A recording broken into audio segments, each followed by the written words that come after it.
तो दोस्तों data pattern ने अपना यहाँ पे Q1 के नंबर्स डिस्क्लोज कर दिए। आइए देख लेते हैं नंबर्स कैसे निकल के आए हैं। उसके साथ ही साथ अगर आपने इस कंपनी का स्टॉक खरीद रखा है या कोई फ्रेश एंट्री लेने की सोच रहे हो, कौन से लेवल्स बेस्ट रहेंगे एंट्री के लिए, कहां तक आप टारगेट बना सकते हो, कितने दिनों तक आपको होल्ड करना है, सारी चीजें आपको इसी वीडियो पे चार्ट्स पे लेके जाके समझाने वाला हूं। तो शुरुआत कर लेते हैं हम सबसे पहले इसके Q1 के नंबर्स के साथ। तो नंबर्स आपको देखने को मिलेगा सारे करोड़ पे, मैं आपके साथ यहाँ पे करोड़ पे ही डिस्कस करूंगा। स्टार्ट करते हैं हम सबसे पहले इसके रेवेन्यू से।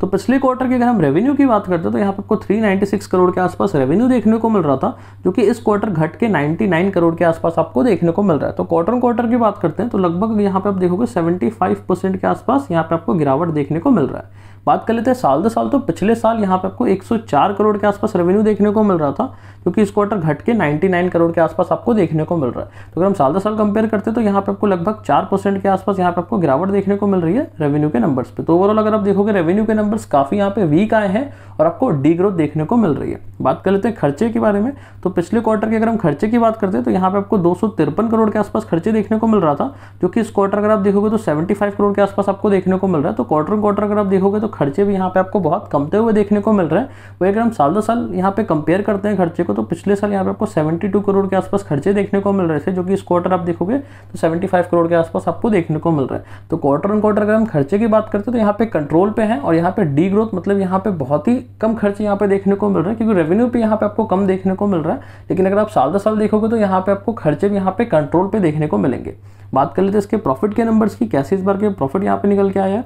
तो पिछले क्वार्टर की अगर हम प्रॉफिट की बात करते हैं तो 114 करोड़ के आसपास यहाँ पे आपको प्रॉफिट देखने को मिल रहा था, जो कि इस क्वार्टर अगर आप देखोगे तो 25.5 करोड़ के आसपास आपको देखने को मिल रहा है। तो प्रॉफिट में भी आपको एक बड़ी गिरावट देखने को मिल रही है। अगर हम क्वार्टर की बात करते हैं तो लगभग यहाँ पे आपको 77% के आसपास गिरावट देखने को मिल रही है क्वार्टर नंबर्स पे। वही अगर हम प्रॉफिट के ईयर ऑन ईयर पे बात करते हैं तो पिछले साल यहाँ पे आपको 32 करोड़ के आसपास प्रॉफिट देखने को मिल रहा था, जो कि इस बार घट के 25 करोड़ के आसपास देखने को मिल रहा है। तो ईयर ऑन ईयर पे भी अगर हम कंपेयर करते हैं तो यहाँ पे 22% के आसपास यहाँ पे प्रॉफिट के नंबर्स गिरते हुए आपको देखने को मिल रहा है। तो अगर हम ओवरऑल अगर हम नंबर्स की बात करते हैं तो काफी यहाँ पे वीक आपको देखने को मिल रहा है। रेवेन्यू के साथ साथ प्रॉफिट के नंबर्स भी यहाँ पे आपको डी ग्रोथ होता हुआ देखने को मिल रहा है। बात कर लेते हैं चार्ट्स पे लेके जाके, अगर आप एंट्री बनाना चाहते हो तो कौन से लेवल्स बेस्ट रहेंगे एंट्री के लिए।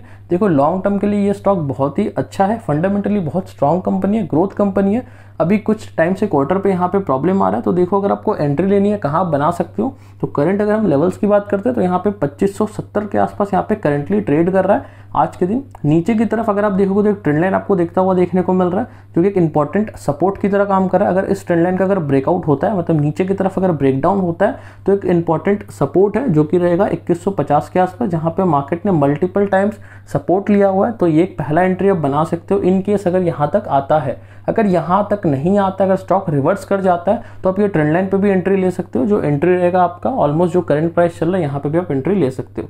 टारगेट्स की बात करते हैं, अगर आपने स्टॉक ऑलरेडी खरीद रखा है तो पहला टारगेट आप ये रेजिस्टेंस रख सकते हो, जो कि रहेगा 3140 रुपये के आसपास। अगर उसको अगर स्टॉक ब्रेक करता है तो इसका जो ऑल टाइम हाई है यहाँ तक आप टारगेट रख सकते हो। अगर स्टॉक और भी नीचे जाता है, क्योंकि नंबर्स काफ़ी वीक आए हैं, अगर ये 2100 के लेवल्स अगर तोड़ता है, लाइक 2155 के आसपास अगर ये ब्रेकडाउन देता है, तो नीचे की तरफ एक और इंपॉर्टेंट सपोर्ट है जो कि ऑलमोस्ट 1450-1500 के आसपास है।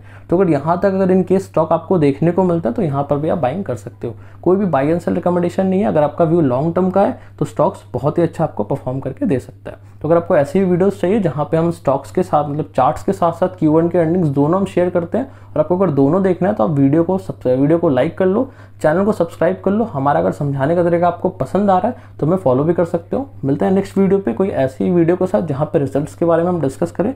तब तक के लिए गुड बाय।